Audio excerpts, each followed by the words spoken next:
Hello বন্ধুরা, আজকে আপনাদের দেখাবো কিভাবে তল ভাষা বনশি বানানো হয়। তো ভিডিওটা সম্পূর্ণ দেখতে থাকো। আজকে তোমাদের সম্পূর্ণ ভিডিও দেখাবো কিভাবে তল ভাষা বনশি বানানো হয় এবং সেটাকে আমরা একদম ফাইনালভাবে দেখাবো। দেখো আমাদের টেকনিশিয়ান আছে যে বানাচ্ছে।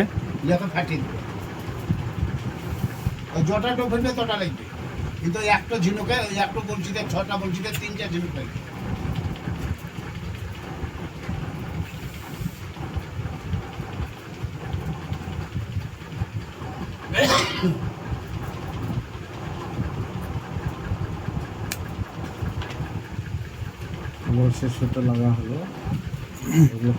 বড়শিতে সুতো লাগানো হলো, এবার এটাকে পাকিয়ে নেবে। ভিডিওটা কেমন লাগলো অবশ্যই সবাই কমেন্ট করে জানাবেন। যদি ভালো লাগে একটা লাইক করবেন আর চ্যানেলটা সাবস্ক্রাইব করবেন পার্ট 2 এর জন্য।